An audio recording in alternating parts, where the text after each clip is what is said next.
Well, hello, everyone. I'm Ron Jaffa, president of the UVA Club of Fairfield, Westchester. Welcome to our virtual visit with the Glasshouse.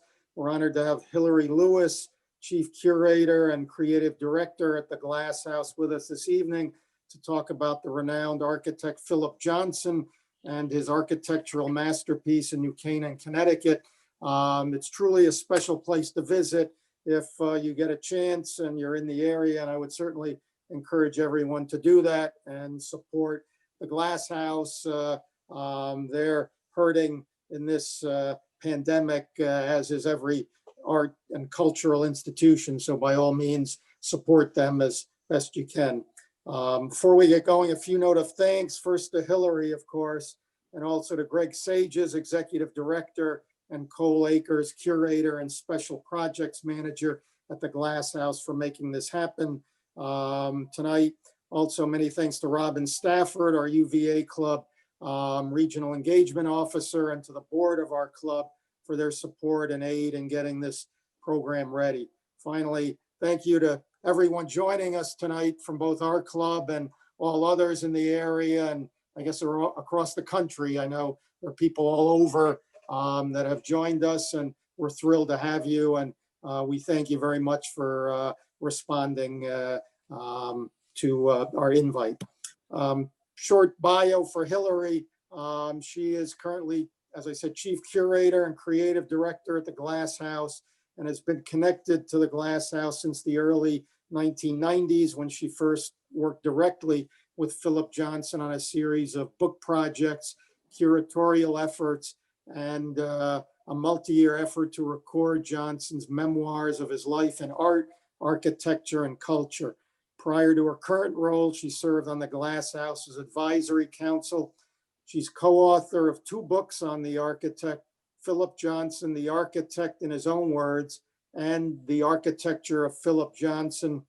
She was educated respectively in public policy, architectural history, and urban planning at Princeton, MIT, and Harvard. She's also taught architectural history, urban planning, and real estate finance and development at MIT and Harvard. After Hilary's done with her presentation, she'll try to answer any questions you may have. So please submit them in the Q&A box on your Zoom screen.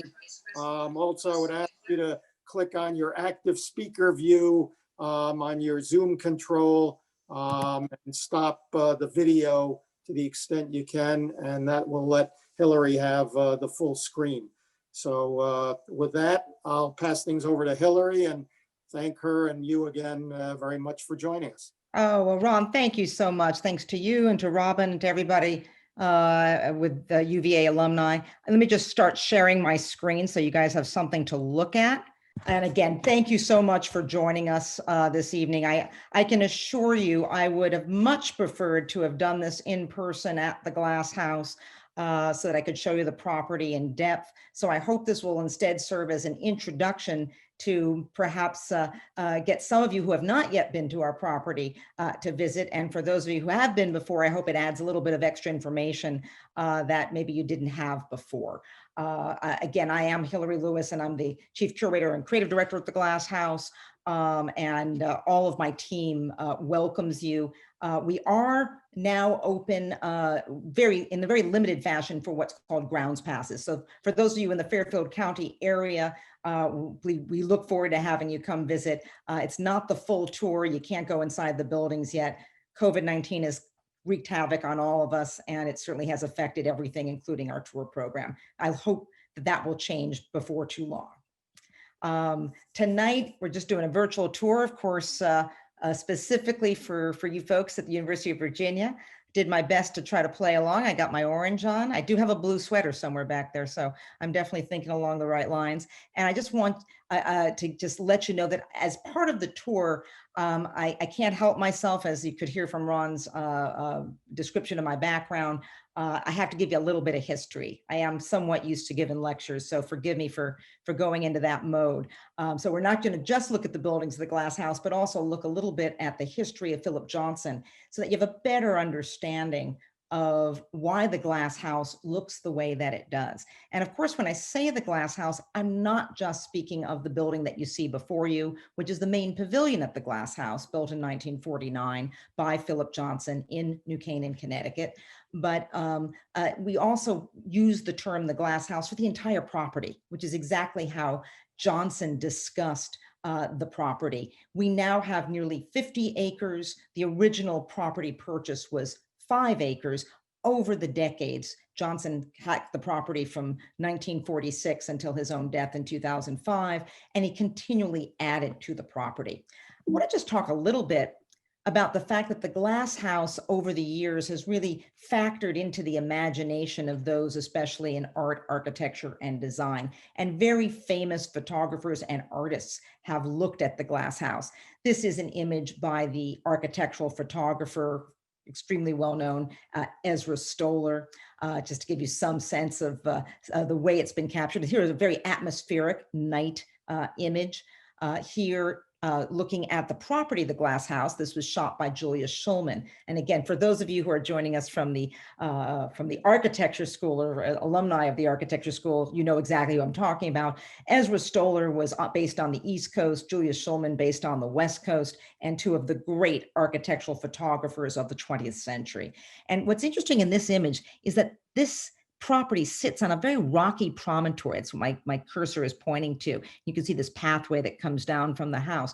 Johnson purchased the property in part because he fell in love with this feature. He was very focused on the land. The Glass House isn't just a glass object floating in space. It is very much about its connection with a landscape. Johnson loved the property and very much fell in love with Southern New England, the specific little corner of Connecticut. And so that really is very much part of what our property is about. It also is a place filled with pavilions. This is a shot by Lynn Davis, important art photographer, fine art photographer based in Hudson, New York, who was very friendly with both Philip Johnson and his partner, David Whitney. But you can again see that rocky promontory and this relationship with the house to other pavilions. This is from 1962. We're going to go into much greater depth on all of this. And an example of artwork that incorporates the Glass House, this is work by James Welling. Some of you will know that name, also known as Jim Welling, who's very much a friend of the Glass House, who's produced a series of images related to the Glass House as part of his artwork, but also a specific edition series to support the Glass House. So, for example, this work and others like it are available for purchase from the Glass House. But it gives you some sense of how it's been something that's really played into the imagination of other figures in the arts. And you don't have to correct your screen. It's not blurry because of you or even because of me. This is a work by Hiroshi Sugamoto. Some of you will be familiar with his work. He's both an architect as well as an artist and photographer, and is known for shooting these extremely blurred, impressionistic images of famous both architecture and works of art. And again, that was an addition done to support the Glass House. And this is the work of the fine art photographer, Robin Hill, where he shot the house over the pool. So it makes it look like it's floating. That's not the way most visitors would experience it, but it just gives you some sense of how artists and architectural photographers have looked at the property in the past. I just want to take you to Philip Johnson. Philip Johnson, of course, was considered and by many to be kind of the grand seigneur of architecture in America of the 20th century. He started working in architecture starting in 1930. He was born in 1906, started his career at the Museum of Modern Art, and proceeded in later years to study architecture at Harvard, and to then go on to have an extraordinarily influential career in architecture. He not only was someone who loved modern architecture and contemporary architecture, I should always point that out, that he was very much a man who believed in what was happening during the current day and embraced that, but he also was a man who believed in history. And I think that's important to note too. I'm certainly well aware at University of Virginia that there is a rather renowned program in historic preservation as well as in architectural design and urban planning. And this is something Johnson was quite familiar with. And I just want to give you some example here, protesting the destruction or the planned destruction of the Great Penn Station designed by McKim, Mead and White, and which was lost in 1963 and actually generated the concern of so many that we ended up with a landmarks law in New York in 1965. So it's interesting because a lot of architects are not avid preservationists. The Glasshouse is owned by the National Trust for Historic Preservation, so I have to put my plug in for preservation. But Johnson was a true believer in this. He used to say, you cannot not know history. And yet he utterly embraced the present and the future. And so that made him somewhat eternally youthful, but also someone who greatly appreciated that which came before. I should also just, again, obviously play into the crowd here, have to bring up the fact that Johnson received the Thomas Jefferson Foundation Medal from both UVA and the foundation in 1978. And I couldn't find access or couldn't get my access to the original speech. I know it exists because it sits in the archives of the Getty out in California. And I actually have read that speech before, but I remember distinctly, he spoke very much about the importance of looking at cities and what was happening in architecture at that time. Again, it's 1978. This is just as Johnson is designing the AT&T building in New York. So he's reaching back into history, but he also spoke about, in the medal ceremony, about the importance of Los Angeles as a great model for new ideas in architecture. He really bridged that gap.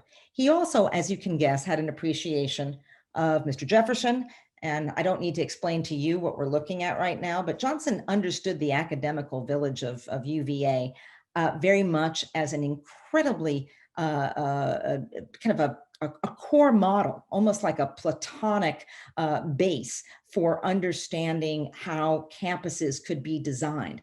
And this actually influenced Johnson when he designed a campus in Houston in 1954. Got to click on the right thing. And of course, I needn't explain to you the breakdown of the academical village and this mixing of where students would live with classrooms and professors' offices. Johnson used that as a specific model when he designed the University of St. Thomas in Houston. Now, of course, this building here is not from 1954. That was constructed in the 1990s, early 1990s. It's known as the Chapel of St. Basil in Houston. And this was all done under the patronage of Dominique de Menil. Dominique de Menil, of course, the great figure in Houston, responsible for the Menil collection with her husband, John Menil, but also a great figure connected to the Museum of Modern Art.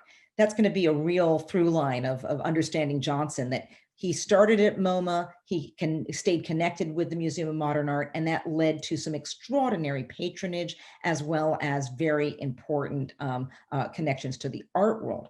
But it gives you some sense of this essentially is the rotunda in Johnson's conception of the academical village as rethought in Houston, Texas, again, under the patronage of Dominique de Menil.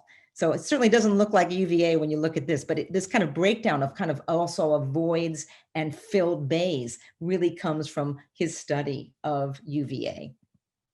I want to take you back a little bit further than that to 1906. Johnson was born in 1906 in Cleveland, Ohio. People often think of him as, always being a guy who's at least 60 years old, sitting at his table at the Four Seasons restaurant in New York, enjoying fine dining and speaking to the who's who of New York's cultural world. But he was a child once. He didn't have the round glasses at that time, but he was born into an extremely educated and sophisticated family. His mother loved art. She had studied at Wellesley. She was one of the first graduating classes of Wellesley College and stayed very connected to her alumni association. Both of her daughters, Johnson's sisters, attended Wellesley. There's a reason I'm mentioning that. That'll come up a little bit later. His father had gone to Harvard Law School. So there was a lot of education and appreciation for education. And that was something Johnson very much absorbed. He would go on to go to Harvard College, then from finishing up in 1930. He was there from 1923 to 1930, and you can do the math on that. So there's an extra few years. He was not a stupid man. He was actually voted most likely to succeed from his prep school, but he took a little extra time. He suffered from depression. And one of his ways of working through that was to travel. He traveled throughout Europe. He was wealthy enough to be able to do that. And that put him in touch with some extraordinary figures and also exposed him to the earliest examples of modern architecture. So that's how we're getting to the Glasshouse. Here pictured with Alfred Barr, the founding director of the Museum of Modern Art, Alfred Barr's wife, and Johnson in the middle in Europe on a visit. Johnson in 1930 graduates as an undergraduate with a degree in philosophy and classics. Definitely had not studied art. However, he'd been raised by a woman who adored art and collected art, his mother. And the family actually had lived in Europe in 1919. His father had done some diplomatic work under President Wilson. He really was that old. And during that time, Johnson was exposed essentially to the Grand Tour with his mother as a group leader. And so the entire family was extremely knowledgeable about art and design. Because of this, Johnson is hired in 1930 by Alfred Barr for a brand new institution, some newfangled thing called the Museum of Modern Art. And that leads really to Johnson's career being kickstarted. So he's the inaugural curator of architecture and design at the Museum of Modern Art with no degree in architecture and no degree in art other than having been exposed as a young man. And when he hears in 1930 that Barr has been appointed to this position, so he's friendly with Barr prior to that. And I forgot to mention, why does he know Barr? Barr is teaching at Wellesley. Barr did his doctorate at Harvard, is teaching at Wellesley. Johnson's little sister is still in college. She introduces Johnson to Alfred Barr, and the rest is history. And Johnson says, I do have some quotes, but I try not to read when I'm giving a lecture, or a tour, but I do have some good quotes. And he says, I don't think I've ever had so much good news all at once. Of course, I've known for months of Barr's appointment. I'd rather be connected with that museum, and especially with Barr, than anything I could think of.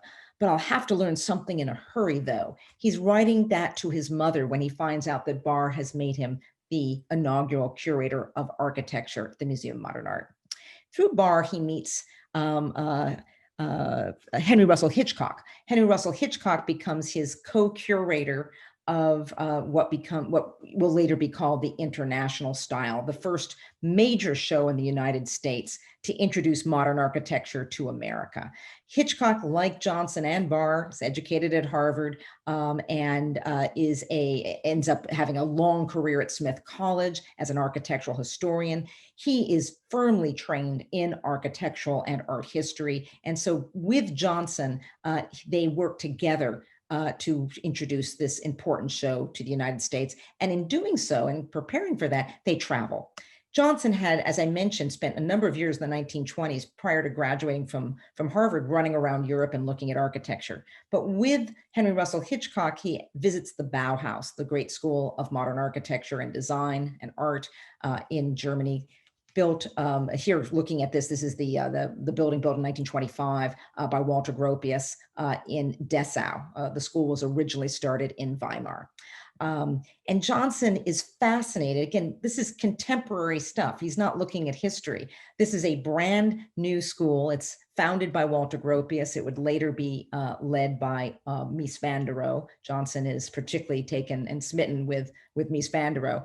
And Johnson is just fascinated by the environment of the Bauhaus and even says, I wouldn't mind going to school there myself. It's awfully interesting. And so here's examples of what the classes looked at the time. And people liked the artist Paul Klee, Kandinsky, Walter Gropius, Marcel Breuer, all these bold-faced names of architecture, design, and art were teaching at the Bauhaus, many of whom would later teach in the United States.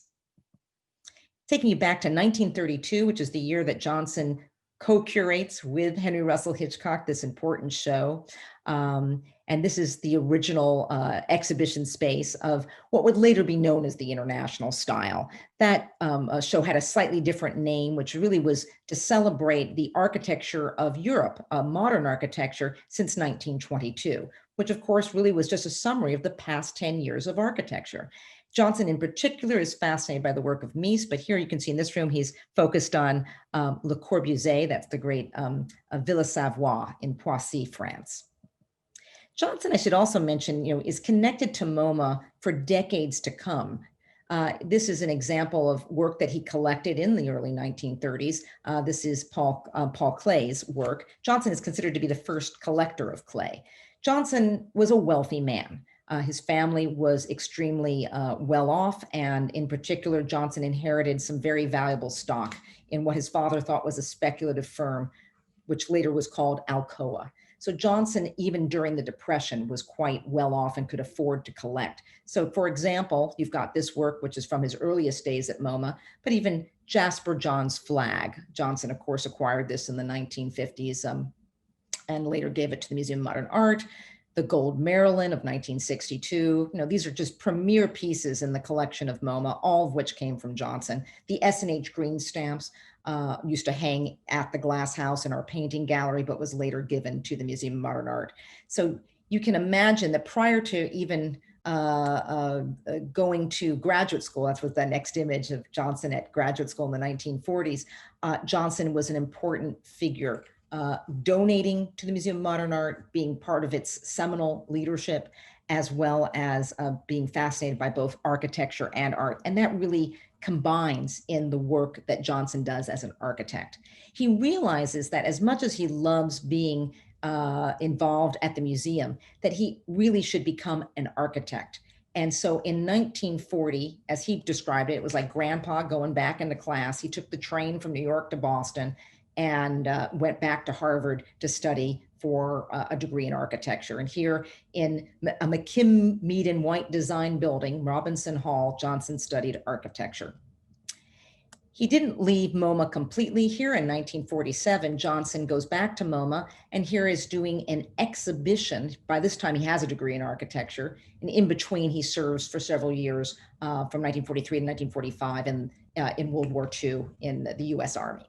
But he is very much smitten with the work of Mies van der Rohe. Here in an exhibit of 1947 with Mies, he is presenting his work. This is the Togodot House of 1930 in Brno, what was Czechoslovakia and now the Czech Republic.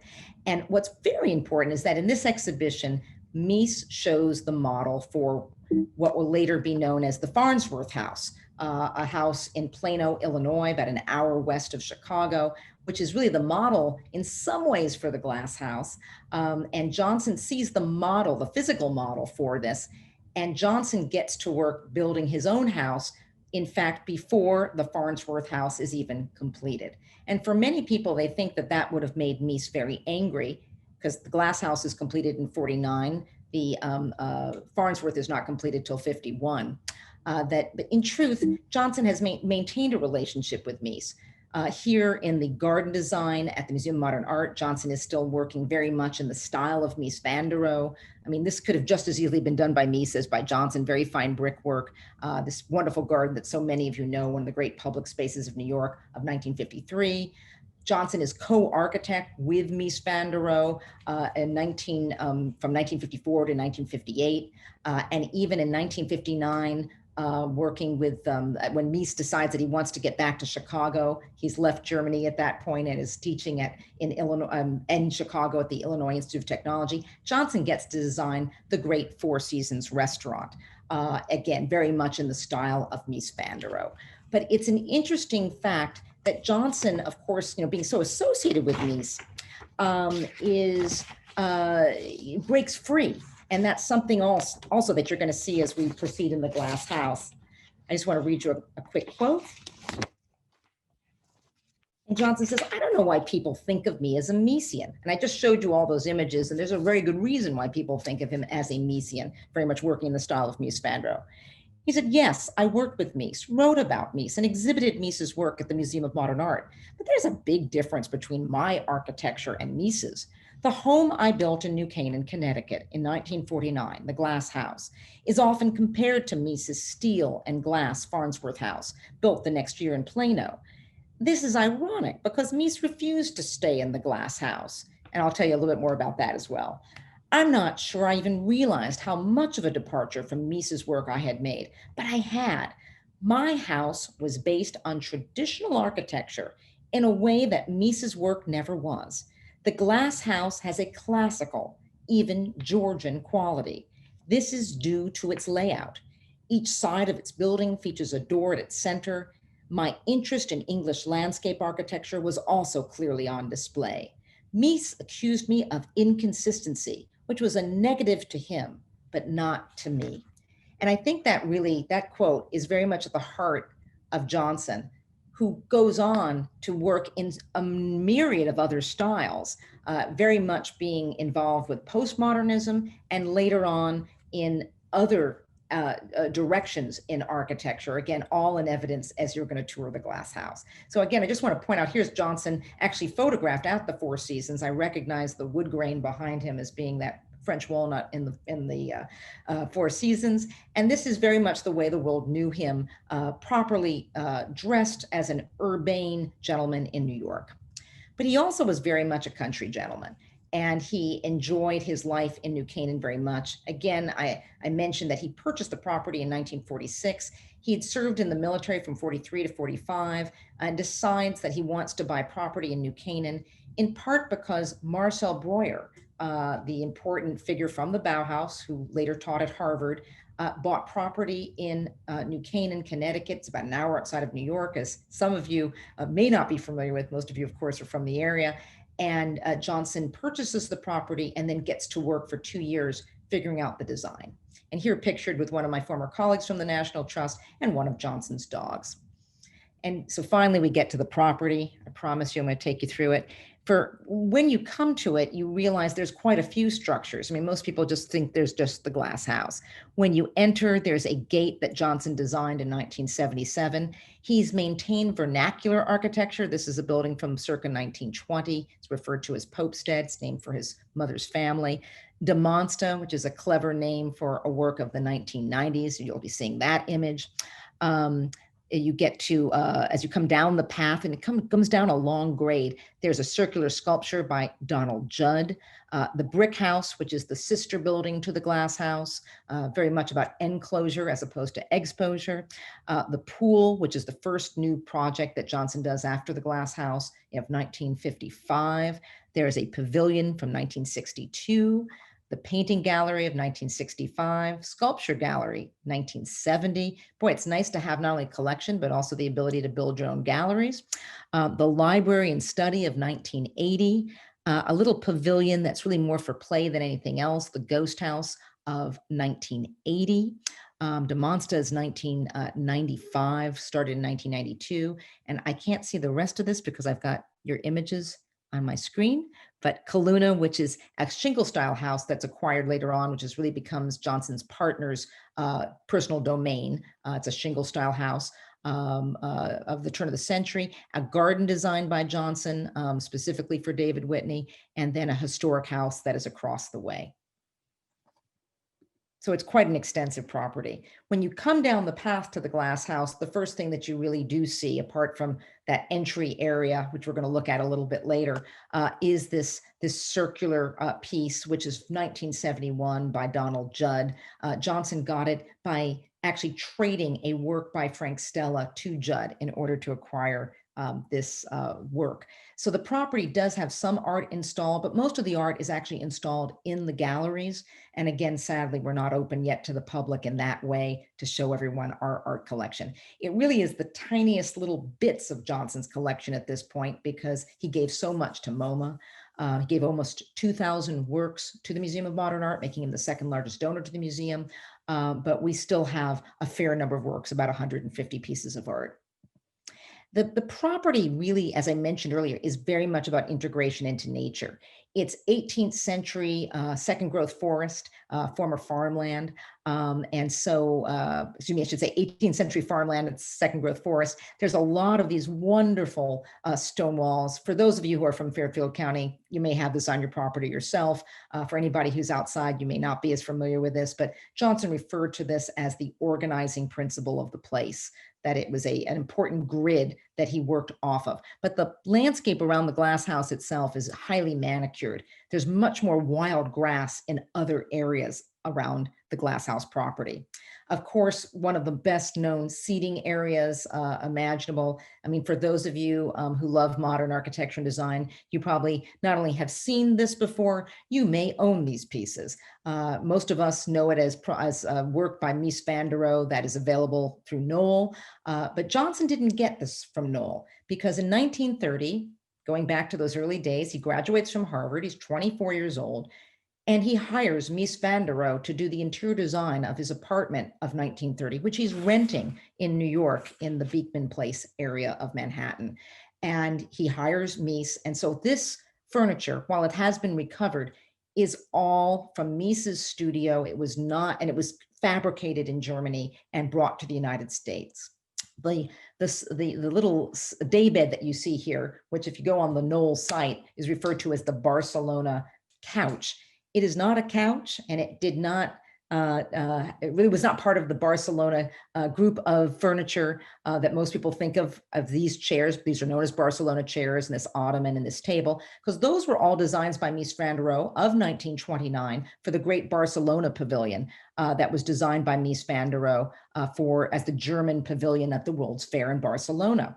In 1930, Mies designs this. This is the prototype of the daybed that so many of us know, have sat on, have seen in museums, and maybe perhaps have in your own home or office.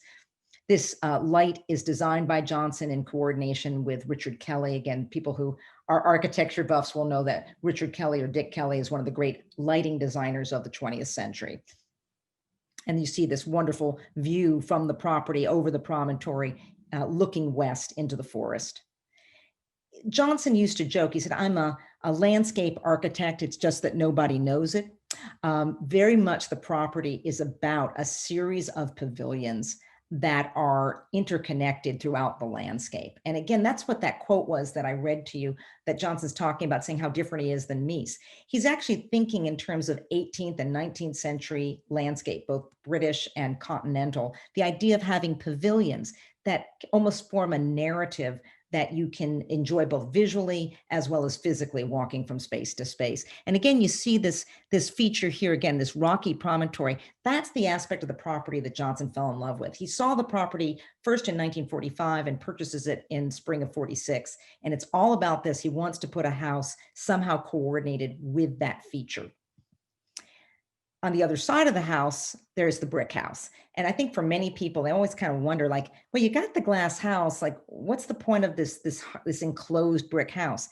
In essence, it's the second wing of the house. Johnson's original designs connect this glass piece with the brick piece, and it comes directly from the ideas of Mies van der Rohe. Mies van der Rohe, around 1930, did designs known as courthouses. And again, that's well-known material to those of you who have studied architecture, but in essence, it would have connected as an L. Johnson designs, as he does the design, to split them apart and connect them visually through this green courtyard, as he would describe it. And there's a diagonal pathway that connects them. There are windows in this building. You can't see them. They're on the other side. The brick house is our absolutely most important preservation requirement at this point. It's our number one priority. It's been closed for many years. It sits on a slope, and there's been a lot of collection of water behind it. Again, for those of you who are architects, you may find that of interest. So there was water infiltration that caused a lot of trouble with the building. So it's been closed for many years, and we just need a bit more money so we can finish preparing for the phase one of its restoration. The interior is very different from the exterior. I mean, again, that's very Miesian. I'm using that term over and over again to refer to Mies van der Rohe, but Mies could have easily have designed this, but Mies sure as all heck wouldn't have designed this interior. This is a redo that Johnson does, buildings from 1949, and 1953 is the first time he starts using these flattened arches, and the walls are covered with Fortuny fabric. This picture is faded, so you can't really see it, but it's a beautiful kind of salmon pink with flecks of silver and gold. It's a very sumptuous fabric.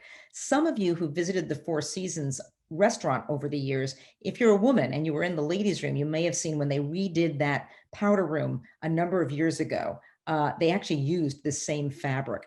This is a design by, or artwork by Ibram Lassow, an important designer of mid-century.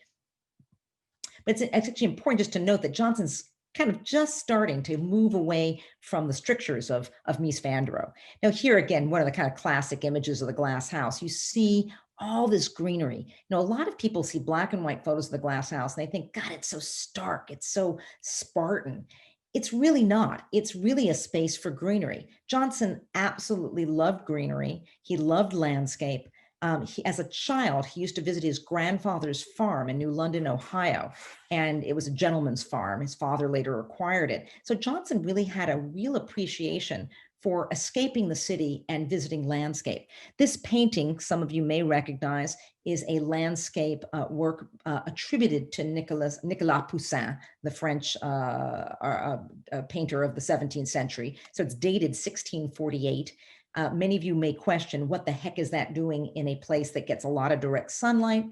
But it was placed there specifically by Alfred Barr, again, the founding director of the Museum of Modern Art, knows that Johnson is designing the glass house. Johnson is back at work at MoMA, and Barr tells Johnson, you should buy this painting. In fact, this painting was installed originally in Johnson's office until the building was completed. And again, of course, you see that wonderful seating area. Johnson used to joke, he said, you know, I have very expensive wallpaper. And what he was really referring to was it's not cheap to maintain a property like this. And you really do have to work closely, in his case, with arborists to trim trees, plant trees, and to do all sorts of work to create the landscape that we have today. And I just want to point out, again, for those of you who are architects, you'll find this of greater interest, perhaps, to the plan of the glass house.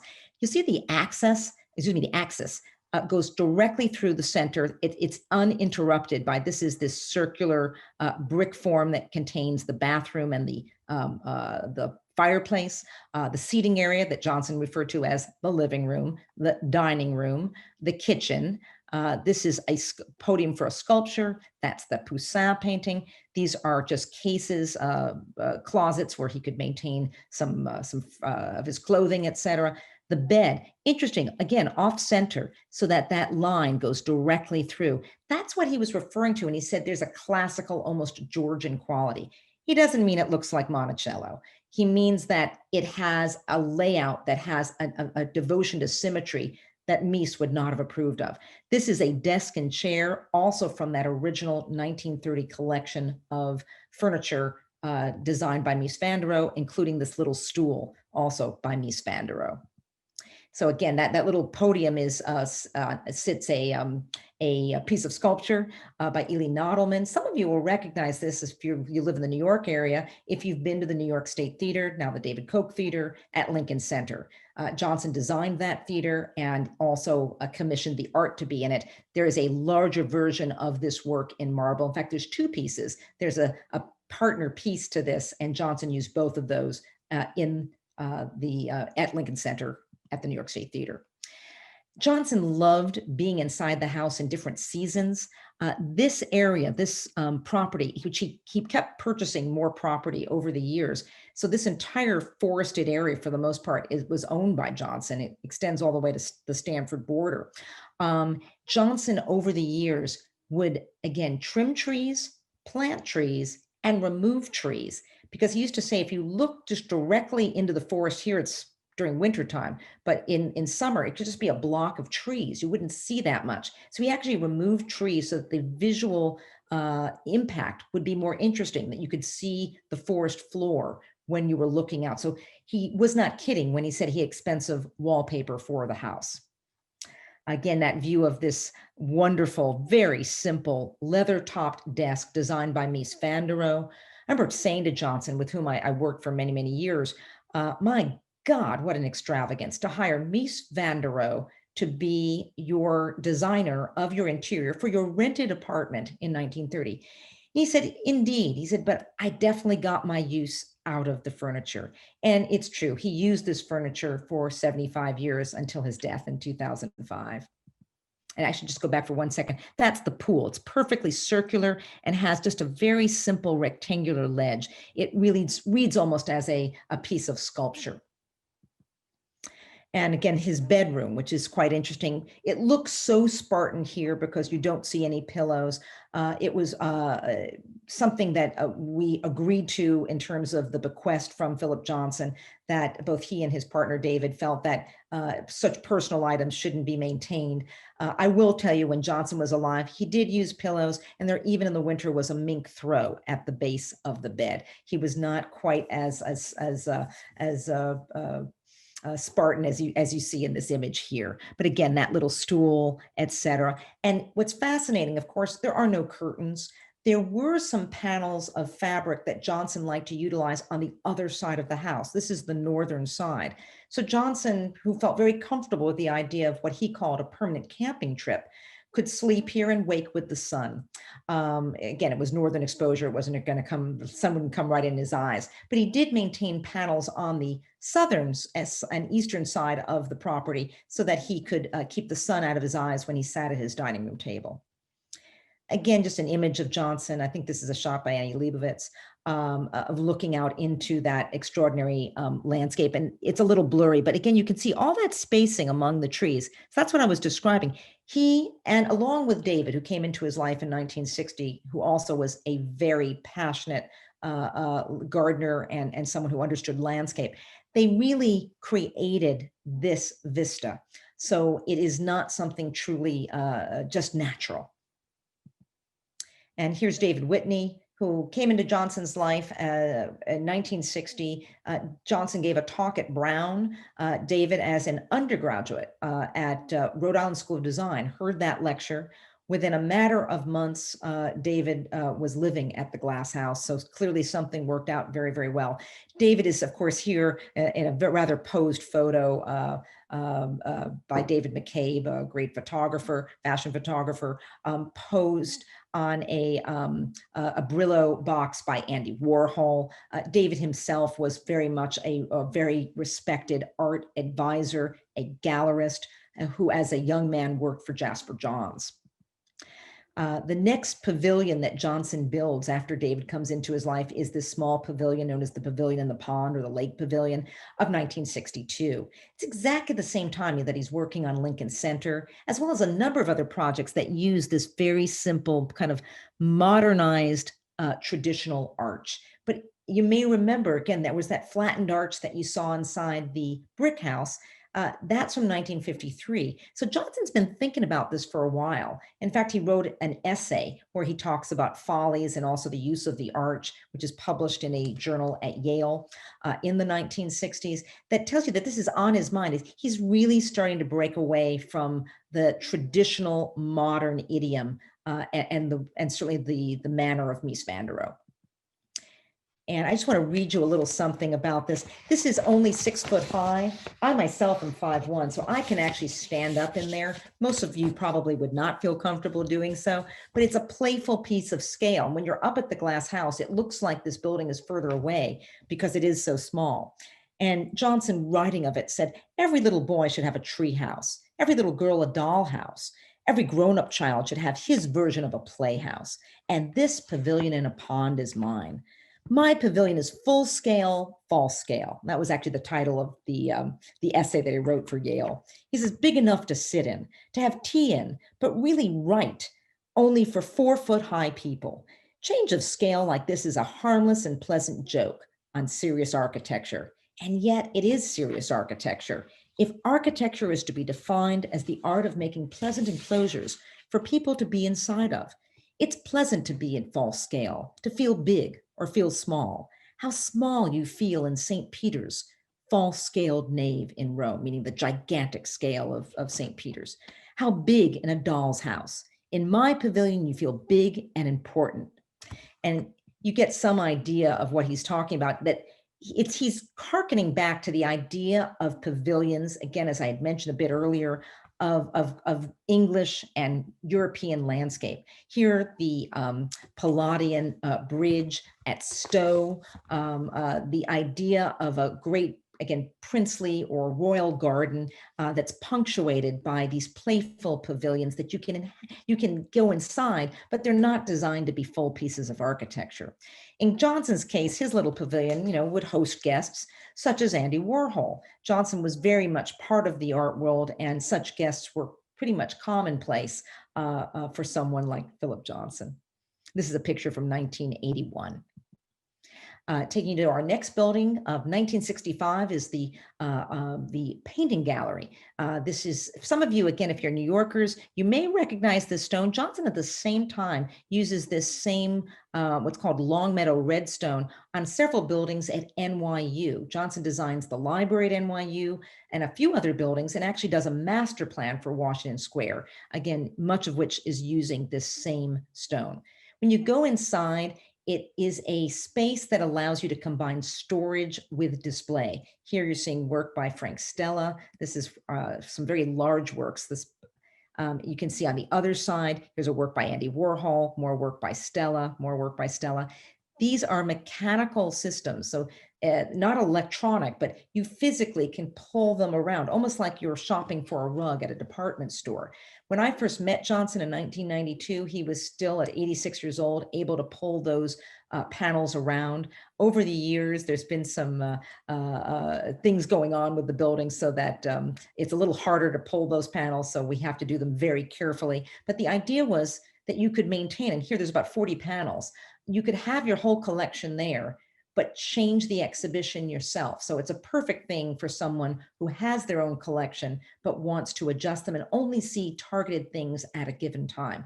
Johnson, of course, was a curator, as well as a collector, as well as an architect. And so he thought about those things. He liked the simplicity of, let's say, walking into a chapel. Here's the plan of that painting gallery, of walking into a chapel and just seeing, an altarpiece. He would talk about this. Here you enter, and you can see those 3 circular forms with those panels. And it looks like it's very much off center, but if you follow me kind of from the entrance all the way in, you actually stop at the very center of this panel. So nothing is random with Philip Johnson, and he tends to use geometry in very direct ways. And here, of course, a portrait by Arnold Newman with his collection. Over the decades, Johnson would collect work and constantly give it to the Museum of Modern Art and simply collect more. And his generosity was rather extreme. Again, as I mentioned, he was considered certainly to be the second largest donor in terms of number of works to the Museum of Modern Art. Here's the sculpture gallery. And again, we have the works that are still part of our collection as opposed to those that made their way to MoMA. This is an interesting inversion of the Glasshouse. It has a glass ceiling, and this is actually painted brick, but solid walls. Again, this is from 1970. It relates a little bit to some other work that Johnson does at that time. Something called the Crystal Cathedral is designed at about that same time, which is a church for the televangelist Robert Schuller. That's built in Garden Grove, California, not far from Anaheim. Also, Pennzoil Place in Houston, Texas, uses some of the similar use of glass combined with metal members. When you go inside, this is a portrait of Johnson shot by a portrait photographer and architectural photographer, Richard Schulman. Again, very carefully placed work. This is just the edge of a work by Michael Heiser, The Bed, which is actually the name of the work, by George Siegel. Just peeking over the edge, that's a work by Robert Rauschenberg. This is a John Chamberlain. I think you get the idea. It's all blue chip art. And in Johnson's case, he almost always bought either directly from artists and their galleries or essentially from friends. He was friendly with almost all of these artists. He believed in collecting contemporary art from living artists. And just to show you the plan of this, it's essentially a study of taking the square and breaking it up into by 45-degree angles, these triangular forms. But just to give you some sense of the circulation, it's again very different from the Glasshouse. It's on multi-levels. You walk in and you kind of go down and circulate. Johnson used to say almost like a dog enters a room, like sniffs around the perimeter and comes down to the center. So it's a building that's unlike anything else Johnson ever built for the most part. In 1980, Johnson creates a study for himself. He used to joke, he said, the Glasshouse, I can't work, because he was there on weekends. He, of course, maintained a home in New York for during the week, which is where his office was. He said, but I needed enclosure. He said, the Glasshouse, there's too much to see. There's reflection and squirrels and birds. There's too much going on. So this is a little 400 square foot building of 1980. This window looks out on something. I'm going to show you that. This sticking out is De Monsta. That's a separate building. We'll talk about that in a moment. But again, this is the other side of this building, this known as the study, the library, the studio, interchangeably. And it's a tiny little building. It has a fireplace, which Johnson figured was absolutely essential, but there's no bathroom. It's very close to the Glasshouse. He used to say, you just walk across the field if you need the restroom.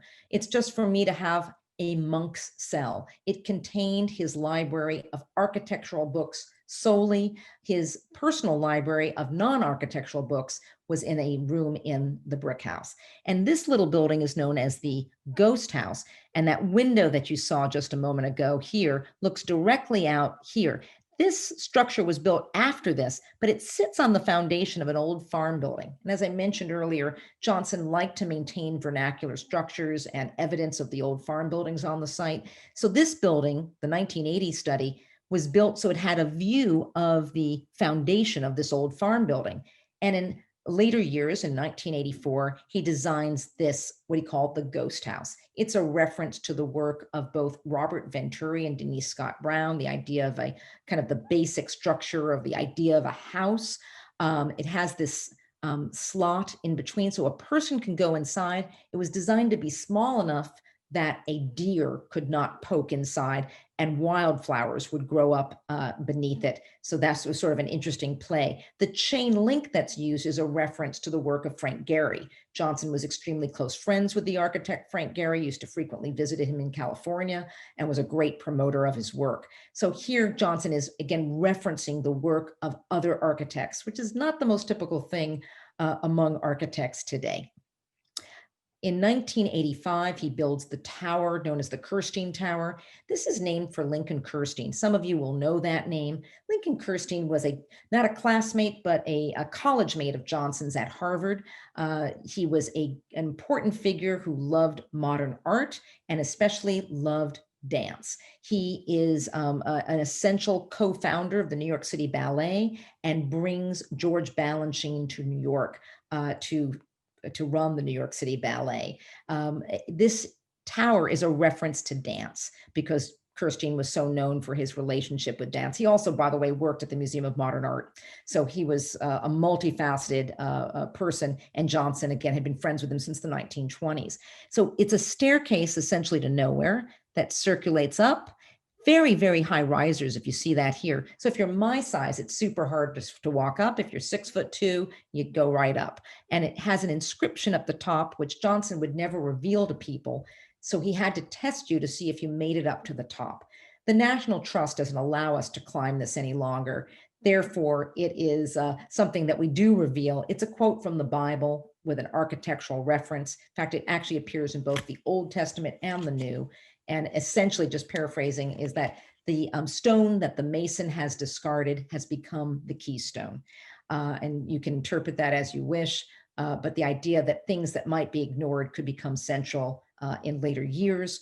And Johnson very much appreciated, that type of reference. This was not built as a memorial. Kirsten was still very much alive. He died a number of years later. The last building on the property, and I do want to keep an eye on the time because I know I'm getting close to 8 o'clock. I know you probably have some questions that I'd be more than happy to answer, is De Monsta. Very different from anything else on the site. Some of you who are more familiar with architecture will say, well, that looks a little bit like maybe the work of Frank Gehry, Zaha Hadid, maybe Peter Eisenman, et cetera, all of whom were figures that Johnson knew well and knew personally. But in truth, this is actually a reference to the work of Frank Stella. Stella, who most of us know as an artist and as a painter and sculptor, also dabbled in architecture and had designed a museum for Dresden, Germany, for a great collector. And Johnson saw the model and got excited about it and told Stella about it and told Stella he'd like to do something that kind of riffed off of that. So he does this, and his nickname for this was Dresden's Vi, as in Dresden #2. The project in Dresden was never built, but this was, and in fact, Frank Stella came to visit when it was being constructed. Just to give you a sense of the model, it's also a reference slightly, not just to what was happening in architecture today. Again, this was designed in 1992 and finished in 95. You can see this plan is from 94, but it's also a reference to German Expressionism. Now that was something that was popular, let's say in the 19-teens, 1920s. Johnson's first visit to Germany is in the 1920s. He knew this as a contemporary style, and actually in a number of his projects references German Expressionism. In terms of kind of taking geometric forms and extruding them, playing games somewhat with traditional geometry. And Johnson would refer to this as non-Euclidean geometry. He also talked about the building as having a personality, almost like being like a pet, like a flank of a horse. And here he was talking about this and he's patting the side of it. Its name, De Monsta, came out of the fact that Johnson was having exactly this type of conversation with the then now late critic of the New York Times, Herbert Muschamp, and Johnson, who had a rather patrician accent, referred to it as the monster. So that came out as De Monsta, which Herbert Muschamp thought was hilarious, and publishes this in the New York Times, which Johnson thinks is also hilarious, and then rebrands the building on all official writing and anything about it as De Monsta, spelled M-O-N-S-T-A, kind of almost at the time of when gangsta was kind of considered kind of cool. And so he's playing around, and he had that type of witty personality and didn't take himself too seriously. I just want to leave you with a couple of additional ideas about Johnson, and I'm going to open that up to questions. As I mentioned earlier, Johnson said, I'm a landscape architect, it's just that nobody knows it. He felt absolutely passionate about the property. The property would have to evolve over time. You see these trees, they're kind of coming to the end of their life cycle now.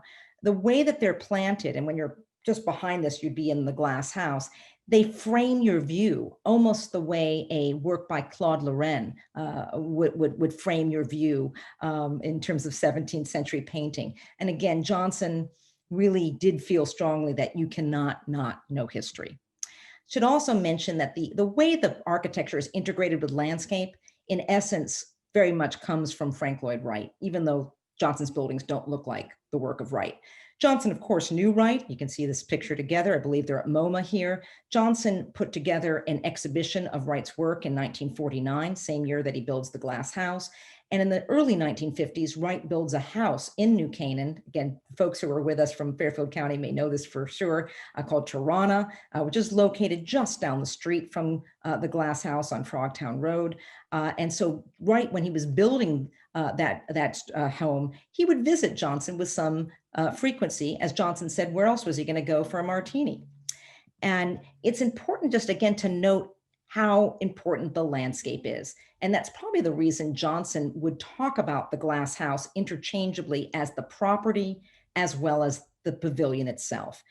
Just the way someone would say Villa Borghese to mean the entire property, not just a specific building. And that was always in Johnson's mind of how you could experience landscape while you were inside the building. He often was asked, Mr. Johnson, can you design a glass house for me? And he'd say, but do you have land?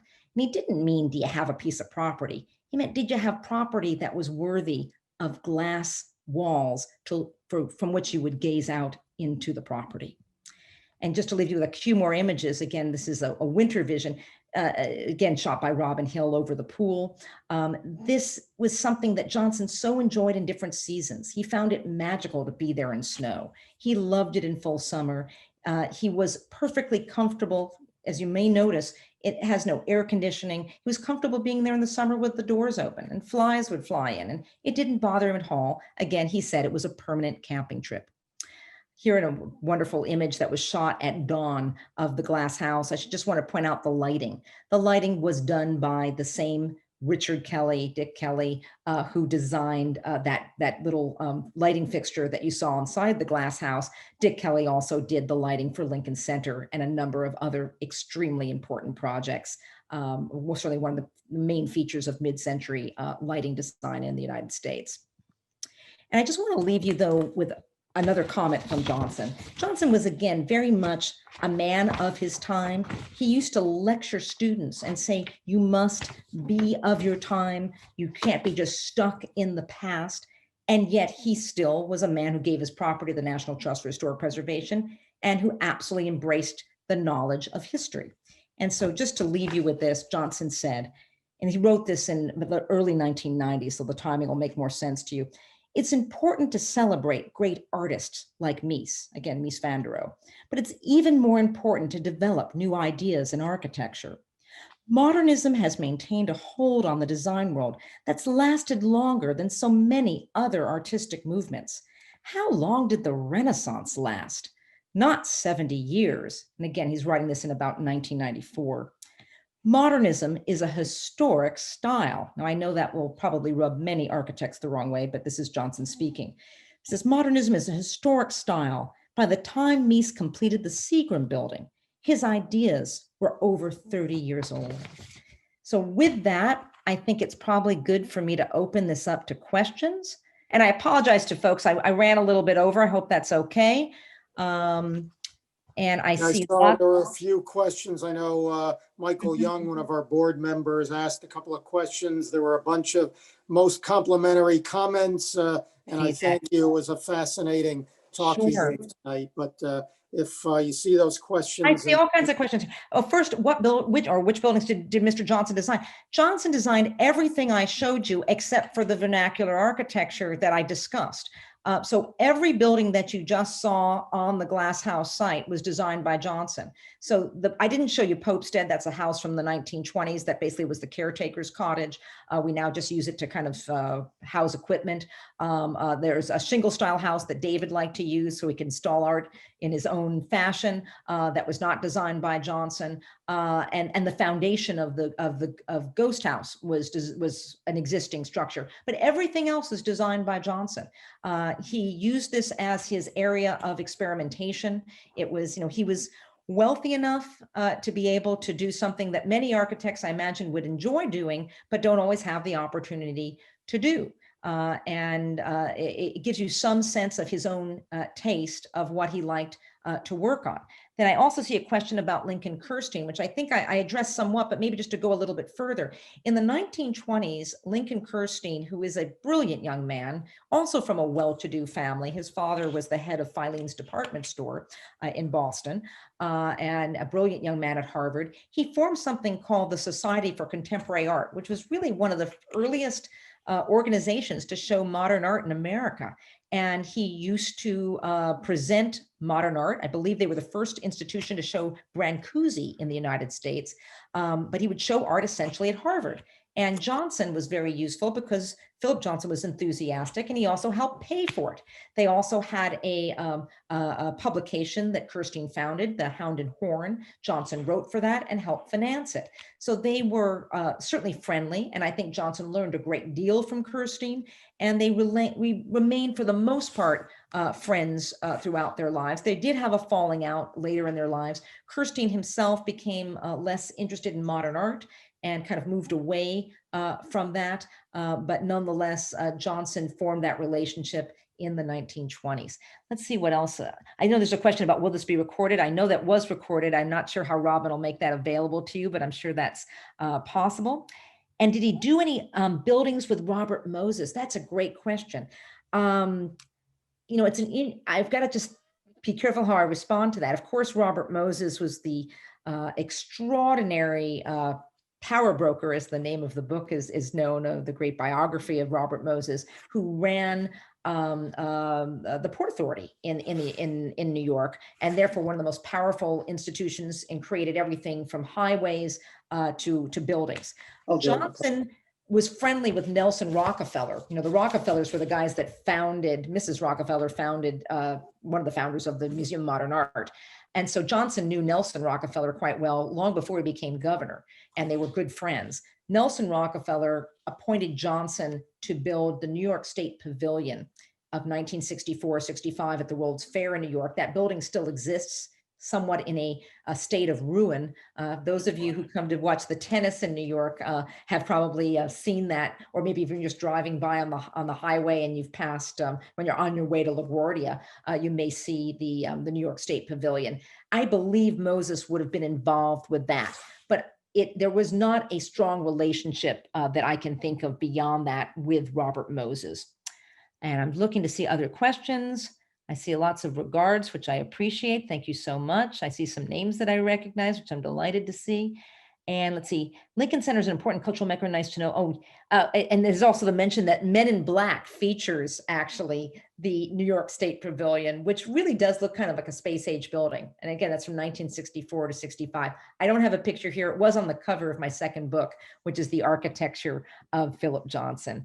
And what did Wright think of the Glasshouse? Well, Wright actually had some issues with the Glasshouse. And as Johnson mentioned, that Wright did visit on occasion because he was in the neighborhood.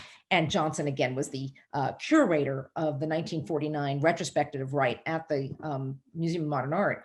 But Wright was famous for saying, poor little Philip Johnson, he left all of his buildings out in the rain, meaning that the buildings didn't really feel like they were sheltered, that there are all these little pavilions out on the landscape of the Glass House. And it really has a very different quality from the work of Wright, except for one really important thing, not just the integration with landscape, but also the hearth, which you saw in all the pictures that I showed, that circular brick structure that is so central to the house. That centrality of the hearth comes directly from the whole history of architecture, but very much is present in Wright. And Johnson would have been absolutely cognizant of that.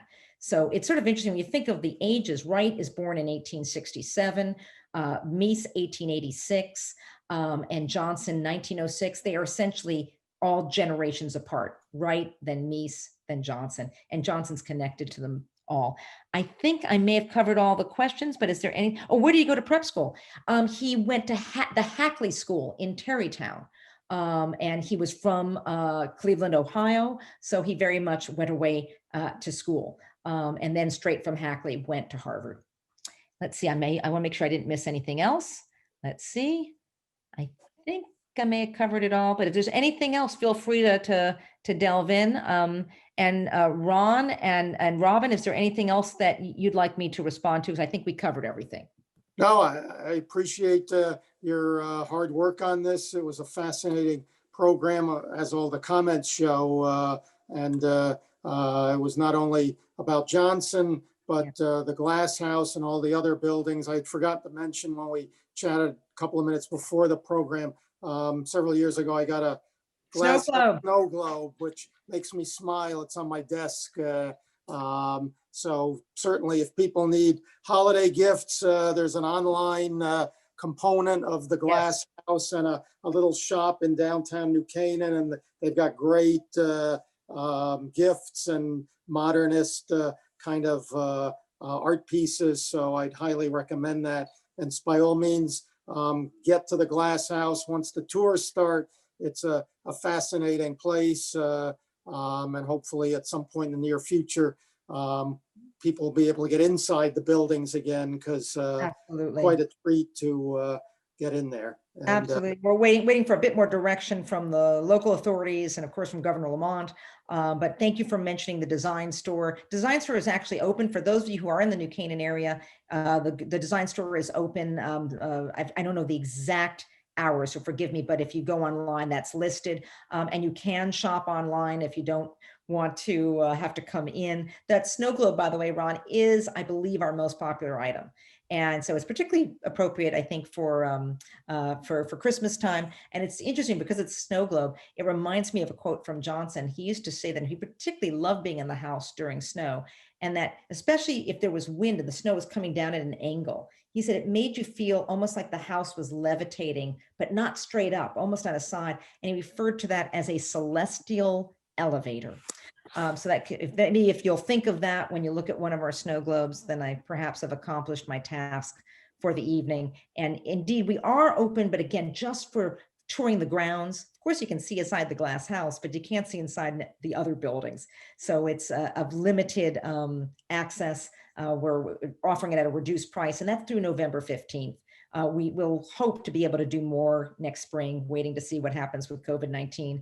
I'm the chief curator. We normally have lots of exhibitions. I've had to put everything on hold till 2021.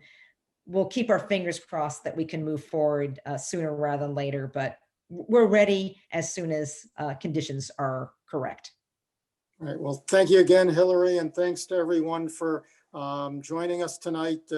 Our club was in the habit of doing a lot of live events back before the pandemic hit. So we're trying to focus on some virtual events like tonight. And you had mentioned, Hilary, Frank Stella, and by coincidence, our next event is also virtual. The